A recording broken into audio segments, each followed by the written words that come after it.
Halo gengs, kembali lagi bareng gue Firman di Katomuji. Kali ini gue bakal ngebahas dan nge-review sebuah film horor underrated yang mungkin belum banyak orang tahu, tapi punya potensi bikin bulu kuduk berdiri. Film ini unik banget karena fokus ceritanya cuma berputar di satu atau dua karakter aja. Jadi atmosfernya bener-bener intim dan bakal mainin rasa penasaran serta psikologis penontonnya. Judulnya adalah We're Not Safe Here, rilis tahun 2025. Gak usah berlama-lama lagi, siapin cemilan kalian, pastiin lampu udah agak redup, dan kita masuk aja langsung ke alur ceritanya.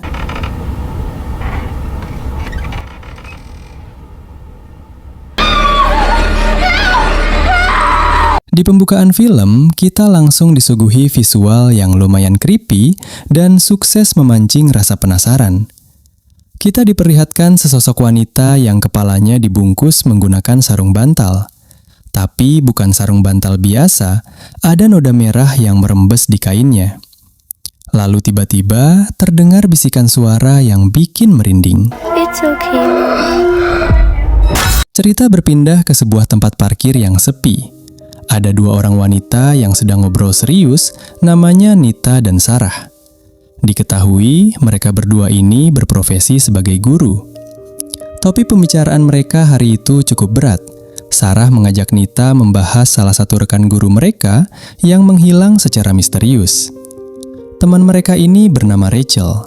Rachel dikabarkan sudah absen mengajar selama 10 hari berturut-turut tanpa kabar. Tentu saja hal ini bikin Nita dan Sarah khawatir setengah mati. Sarah cerita kalau dia sudah berkali-kali mencoba menghubungi Rachel, tapi nihil, nggak ada jawaban sama sekali. Mendengar itu, Nita pun berinisiatif dan bilang kalau dia bakal coba menghubungi Rachel lagi nanti malam. Malam harinya, kita diajak masuk ke kediaman Nita. Ternyata Nita ini tinggal sendirian di sebuah rumah properti pribadi yang cukup besar, tapi terasa sepi. Selain jadi guru, Nita punya hobi melukis. Malam itu, sesuai janjinya, Nita mencoba menelpon Rachel. Dan syukurnya, kali ini Rachel mengangkat teleponnya. Nita langsung memberondong pertanyaan, bilang kalau semua orang di sekolah, termasuk murid-murid, mulai panik dengan absennya Rachel selama 10 hari itu. Tapi suara Rachel di seberang sana terdengar aneh. Rachel cuma bilang kalau dia pengen datang ke rumah Nita malam ini juga buat nyeritain apa yang sebenarnya terjadi. Ternyata saat nelpon itu, Rachel udah ada di dalam mobilnya. Dan di sini kita lihat shot yang bikin gak nyaman.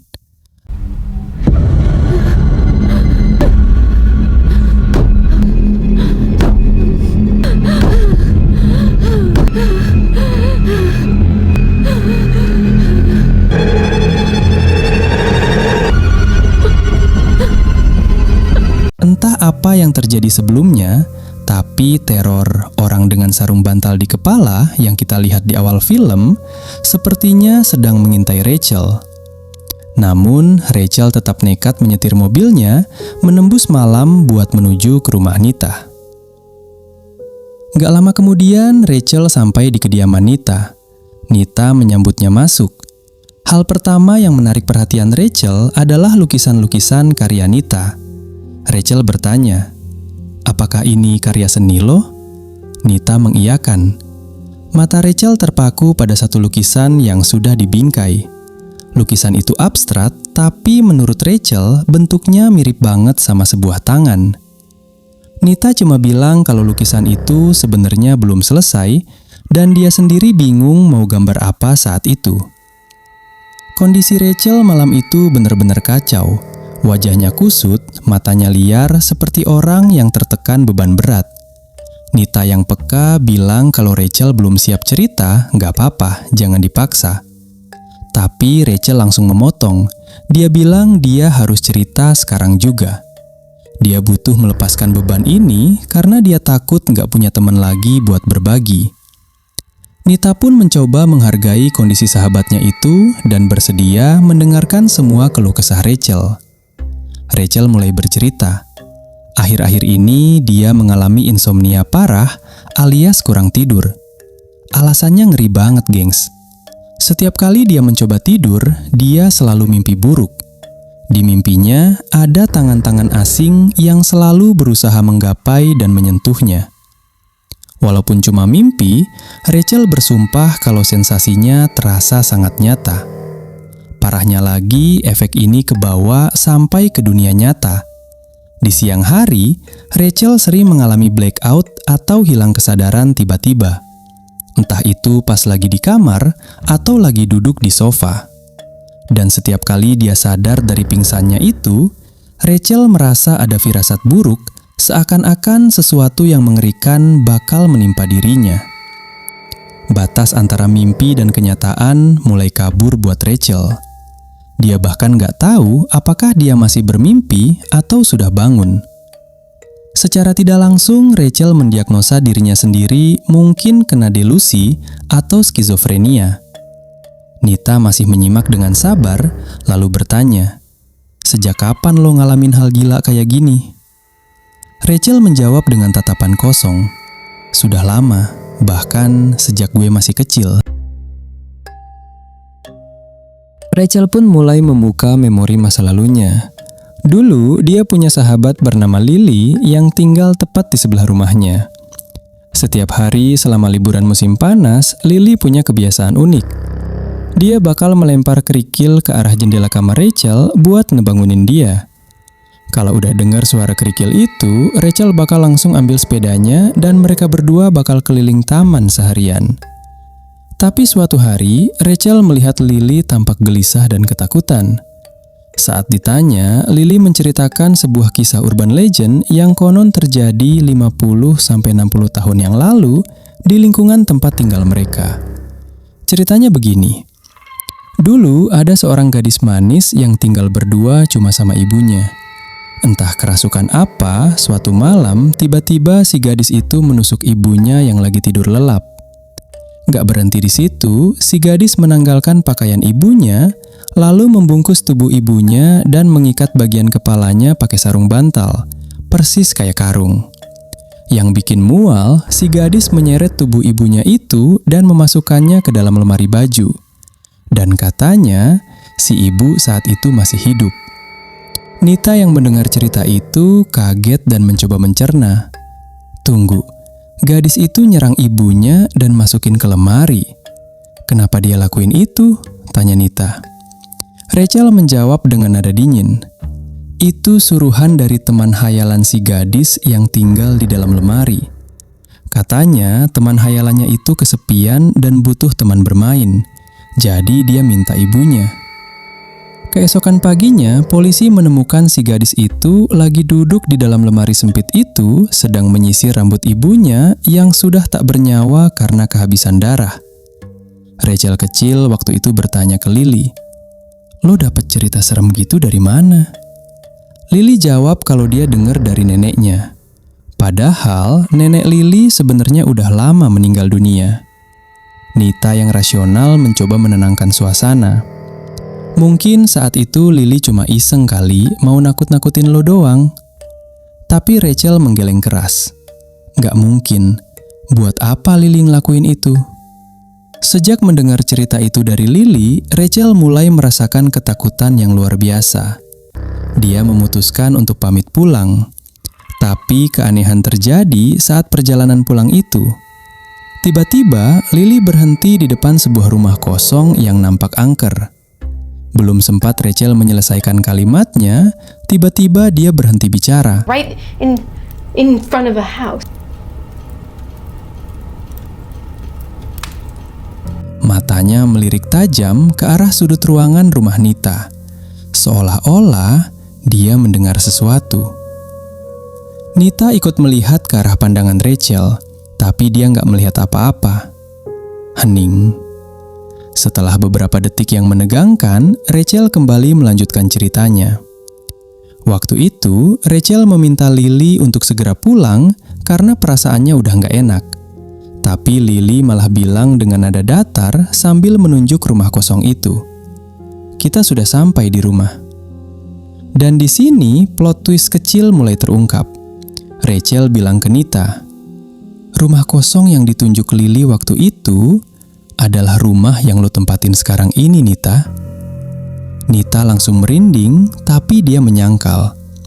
Gue gak pernah denger rumor aneh-aneh soal rumah gue ini. Saat Rachel mau lanjut cerita lagi, dia kembali menoleh patah-patah ke arah belakang. What's wrong? I keep hearing something. Kali ini Nita mulai parno. Ada apa sih, Rachel? Rachel beranjak dari duduknya dengan gelisah. Gue selalu dengar suara ini, selalu mengikuti gue. Setelah merasa suara itu hilang, Rachel lanjut cerita. Waktu itu, Lily dan Rachel kecil mencoba masuk ke rumah kosong yang sekarang jadi rumah Nita lewat halaman belakang. Pintu belakangnya sudah terbuka lebar, engselnya rusak seakan baru saja dijebol paksa oleh seseorang. Rachel kembali gusar, matanya nanar mengawasi sekeliling ruangan Nita. Tiba-tiba, The living room. Rachel! Daniel, you don't hear it? Rachel, what are you doing?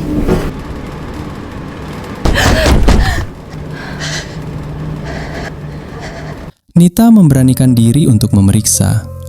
Dia membuka pintu, tapi di luar gelap gulita tidak ada siapa-siapa. Angin malam berembus dingin. Namun, kamera menyorot sebuah detail penting. Pagar depan rumah Nita terbuka lebar, padahal seharusnya tertutup. Ini isyarat jelas kalau ada seseorang atau sesuatu yang baru saja masuk. Nita mencoba berpikir positif, menutup pintu dan menguncinya.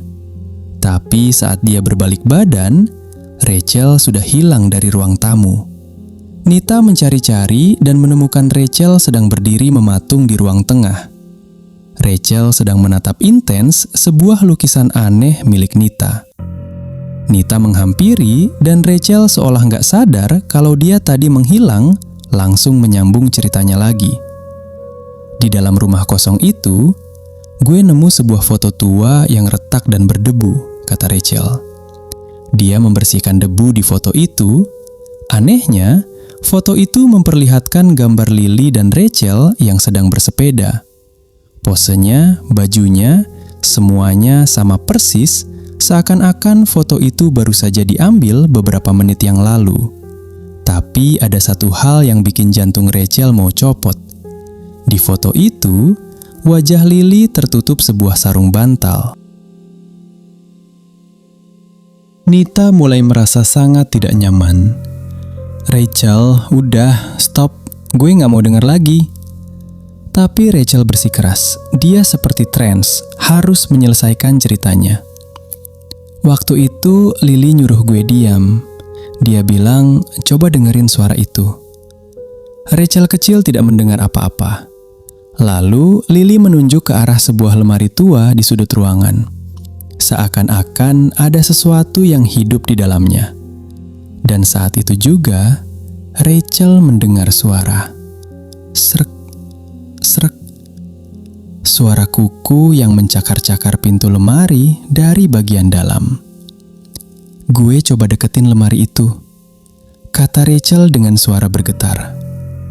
Gue buka pintunya, gelap banget. Dan ada hembusan angin kuat yang keluar dari sana. Tepat saat Rachel menceritakan bagian itu, lampu di rumah Nita berkedip-kedip liar. Zzz, zzz. Suasana makin mencekam. Setelah lampu kembali stabil, Rachel meminta izin ke toilet sekedar untuk cuci muka biar lebih tenang. Tapi sebelum masuk toilet, Rachel melakukan hal aneh.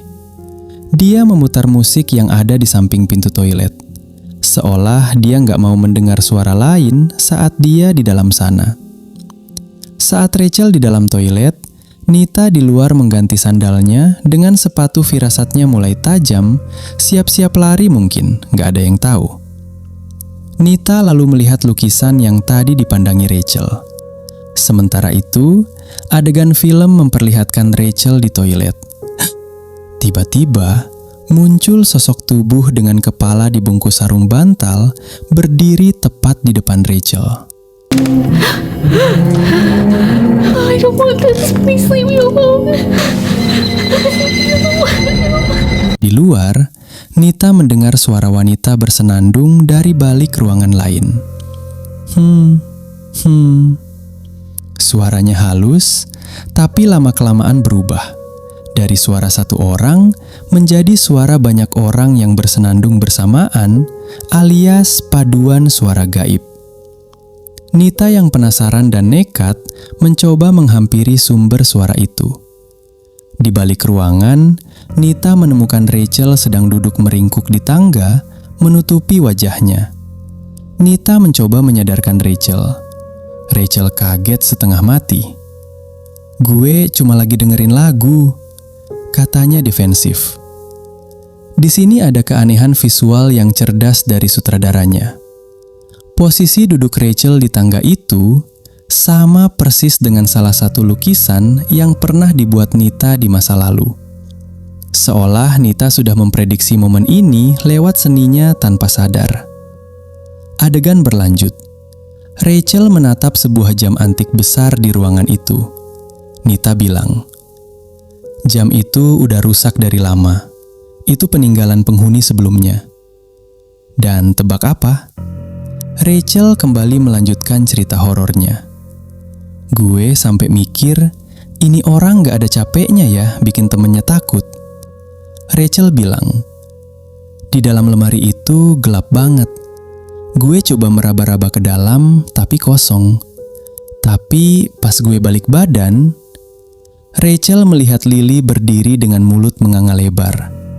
Matanya kosong, menatap lurus ke arah sesuatu di belakang bahu Rachel. Mulai saat itu, Rachel mulai mendengar bisikan. Suara itu terus berbisik kepadanya. Rachel dan Lily pun menjerit dan lari terbirit-birit keluar dari rumah itu. Mereka berhenti di sebuah minimarket untuk mos-mosan. Rachel bertanya ke Lily, "Apa yang lo lihat tadi?" Lily diam 1000 bahasa. Dia cuma bilang, "Besok gue ceritain." Tapi besok itu gak pernah datang. Malam itu di rumahnya sendiri, Rachel gak bisa tidur. Dia mendengar suara kerikil dilempar ke kaca jendelanya lagi. Tapi besok paginya, Rachel mendapat kabar kalau Lily dan ibunya menghilang bagai ditelan bumi. Rumah mereka ditemukan dalam keadaan pintu terbuka lebar, kosong melompong. Nita memotong, "Lo gak lapor polisi atau kasih tahu orang lain soal kejadian di rumah kosong itu?" Rachel menggeleng. "Gue gak pernah kasih tahu siapapun." Tiba-tiba Rachel diam lagi. Telinganya bergerak. Dia mendengar sesuatu lagi di rumah Nita. Rachel bertanya, "Lo dengar itu nggak?" Nita menggeleng. "Gak ada apa-apa, Rachel." Mata Rachel memindai sekeliling ruangan dengan panik. Brak! Terdengar suara benda jatuh dengan keras. Just listen. Please listen. Do you hear that? You really didn't hear that? Like it's always right behind me. I don't hear anything. Ternyata itu cuma lukisan Nita yang jatuh dari dinding. "Itu sering kejadian kok, pakunya longgar," kata Nita mencoba rasional. Tapi Rahel sudah diambang batas kewarasannya. Napasnya memburu, tidak beraturan. Dia terlihat seperti orang yang sedang serangan panik atau depresi berat. Namun, tiba-tiba Rahel tenang saat melihat sebuah foto wanita yang tergeletak di lantai. "Itu foto ibu gue, baru aja meninggal," kata Nita pelan. Rahel mengambil tasnya dengan tangan gemetar, lalu mengeluarkan tumpukan kertas catatan. Dia bilang ke Nita, "Sejak kejadian creepy itu, gue mulai nyatet semua hal yang gue rasain. Gue berharap dengan nulis, rasa cemas ini bisa berkurang." Nita mencoba menenangkan Rahel dengan berbagi kisahnya sendiri. "Gue ngerti perasaan lo. Dulu gue juga pernah mimpi aneh. Nita cerita kalau dia pernah mimpi tertidur di padang rumput yang luas. Lalu dia mendengar suara sirine tua yang melengking, persis kayak suara yang sering dideskripsikan Rachel. Tiba-tiba tanah di bawahnya terbuka menjadi lubang hitam besar dan Nita jatuh terperosok ke dalamnya. Saat jatuh itulah dia terbangun. Tapi anehnya, kata Nita, saat bangun dia nggak merasa segar. Dia justru merasa badannya remuk redam, seakan-akan dia beneran baru aja jatuh dari ketinggian dan mendarat keras di kasurnya. Suasana di ruangan itu makin berat. Lampu kembali berkedip perlahan, seolah energi negatif makin kuat berkumpul di sana.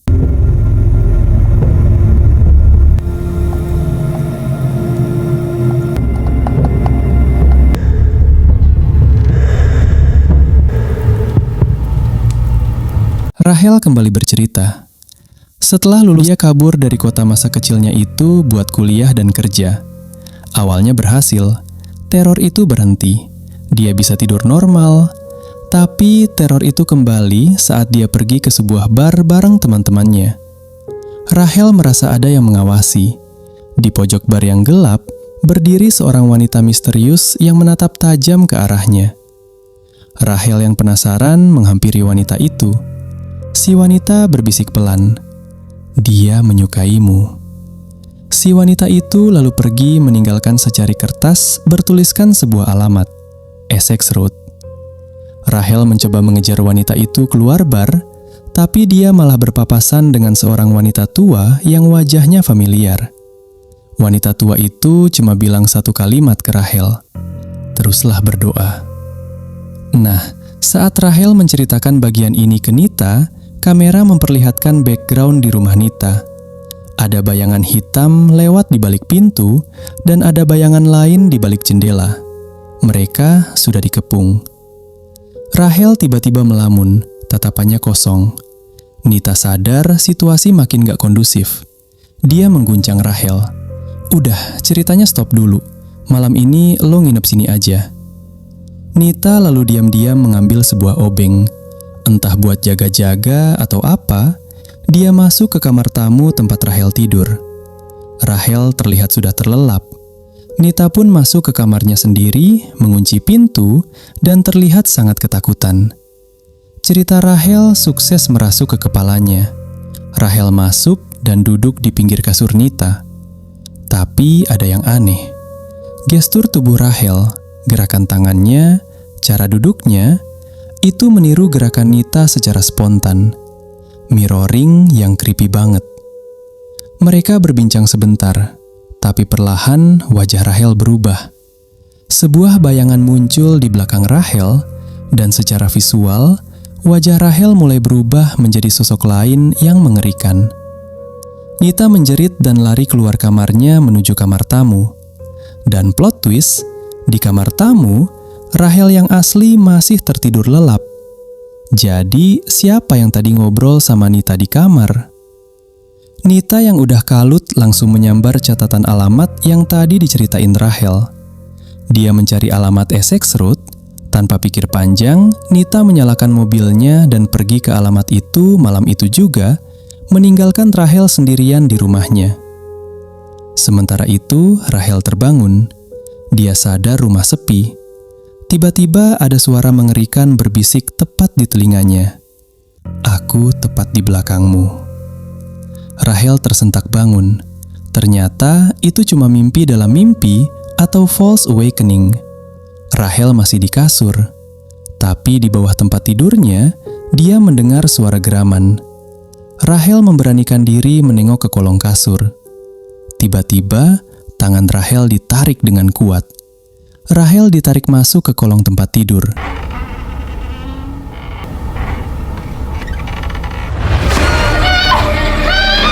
Rachel tersentak bangun lagi. Oke, ini looping mimpinya gila banget. Kali ini dia beneran bangun. Dia cek kolong kasur. Kosong. Rachel mundur ketakutan ke sudut kamar. Prang. Suara benda dilempar. Disusul suara senandung wanita yang makin keras dan mendekat. Rahel mencoba keluar kamar, tapi dia mulai diganggu habis-habisan oleh entitas tak kasat mata. Dia berteriak histeris, "Jangan ganggu gue!" Bayangan-bayangan hitam terlihat di balik jendela, mencoba masuk.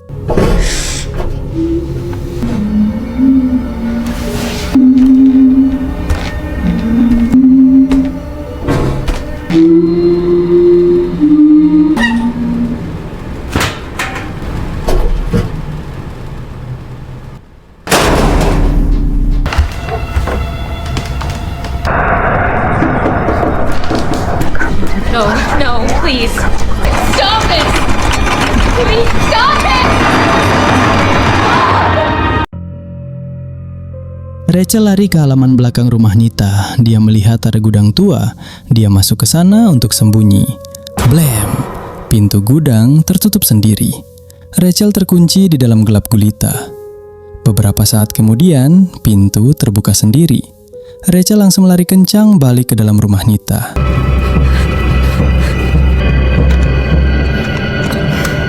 Film beralih ke Nita. Dia sampai di 313 Essex Road. Rumahnya terlihat persis seperti rumah hantu klasik. Tua, cat mengelupas, tanaman liar di mana-mana. Nita masuk lewat pintu belakang yang tebak aja sudah terbuka lebar. Persis kayak cerita Rachel. Isi dalam rumah itu kayak lokasi uji nyali. Gelap, lembab. Di meja penuh dengan foto-foto orang. Di salah satu ruangan, Nita menemukan sebuah sarung bantal dengan noda merah kering. Dia memungut sarung bantal itu, dan terjatuhlah selembar foto dari lipatannya. Nita memungut foto itu, jantungnya berhenti berdetak sesaat. Itu foto Rachel. Tiba-tiba, duk, duk, duk. Suara langkah kaki berat terdengar dari loteng tepat di atas kepala Nita. Nita nggak mau nunggu buat kenalan sama penghuninya. Dia lari terbirit-birit keluar rumah, masuk mobil. Tapi teror belum selesai. Di dalam mobil, ekspresi Nita berubah drastis. Matanya melotot aneh, senyumnya menyeringai kaku, creepy abis. Scene berpindah ke pagi hari. Nita terbangun di sebuah ruangan asing. Posisinya terikat kuat di atas sebuah kursi kayu. Terdengar langkah kaki mendekat. Suara seorang wanita tua bergema, "Matamu sangat mirip dengan mata ibuku." Wanita tua misterius itu muncul sambil memegang sarung bantal bernoda darah. Dia berkata, "Ini adalah rahmat yang membawamu ke sini. Banyak dari kami ada di sini." Tanpa aba-aba, wanita tua itu membungkus kepala Nita dengan sarung bantal tersebut. Layar pun menggelap. Gue juga nggak tahu persis apa yang terjadi setelah momen penyekapan itu, karena filmnya agak jump cut. Tapi yang pasti, scene berikutnya memperlihatkan Nita berhasil pulang ke rumahnya dengan selamat. Di depan rumah, dia melihat pot bunga pecah. Nita masuk dan menemukan Rachel yang masih syok. Rachel langsung bertanya, "Lu meriksa lemari di rumah itu kan?" Nita kaget. "Kok lu tahu gue kesana?" Rachel nggak jawab. Nita menyodorkan sebuah foto ke Rachel. "Apa maksud semua ini?" Foto itu adalah foto Rachel dan Nita berdua. Foto yang sama persis pernah ditemukan Nita di meja kerja Rachel di sekolah dulu. Nita membentak, "Kenapa lu taruh foto ini di rumah hantu itu?" Rachel bingung. "Gue nggak tahu apa-apa." Rachel makin histeris. "Seharusnya lu melihat sesuatu di sana. Gue harus pergi sekarang. Gue nyesel cerita ini ke lu." Tiba-tiba, What? sebuah kerikil dilempar ke kaca jendela rumah Nita. Nita menoleh keluar.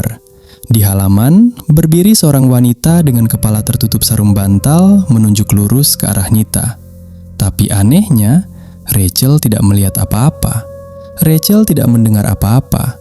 Rachel cuma melihat Nita yang ketakutan menatap halaman.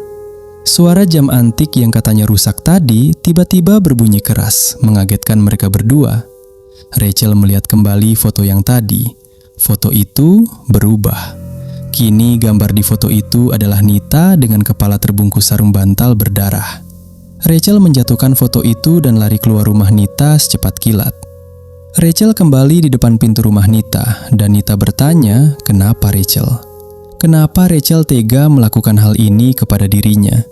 Di sini Rachel menjawab jika ia sudah mencoba melawan kutukan itu, dan Rachel berkata, ia mendapatkannya setelah mendengarkan cerita dari Lily, dan sekarang iblis itu adalah milik Nita dan Rachel, terbebas dari teror hantu misterius tersebut. 10 bulan setelah kejadian itu, sama seperti Rachel sebelumnya, Nita juga menghilang beberapa hari dan menuju ke rumah Sarah. Dan di sana, Sarah menyambut Nita. Dan Nita pun berkata, ada hal penting yang harus ia ceritakan kepada Sarah saat itu juga. Sarah meminta Nita untuk memasuki rumahnya dan meminta Nita untuk menceritakan hal apa itu. Lalu, film pun selesai. Oke gengs, itulah alur cerita film horor thriller We're Not Safe Here 2025. Secara keseluruhan, film karangan Solomon Gray ini emang masuk kategori low budget. Fokusnya bener-bener cuma di dialog dan atmosfer. Premisnya simple. Kejadian aneh yang menyebabkan wanita muda hilang lalu muncul kembali cuma buat oper bola kutukan lewat cerita seram ke temannya. Konsepnya mirip film It Follows atau Smile, tapi lewat media cerita lisan. Film durasi 90 menit ini lumayan lah buat nemenin malam Jumat kalian. Emang sih, di awal-awal film alurnya lambat banget. Mungkin kalian bakal ngerasa, hah, apaan sih ini?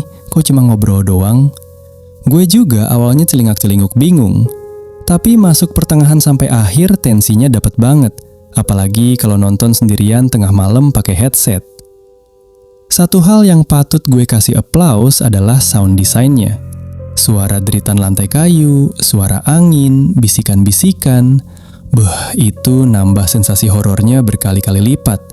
Bikin parno sama suara di rumah sendiri. Walaupun di IMDb ratingnya sadis cuma 3,6/10, gue pribadi bakal kasih nilai 5,5 sampai 6/10. Mengingat budgetnya yang konon di bawah $1 juta, eksekusinya nggak jelek-jelek amat.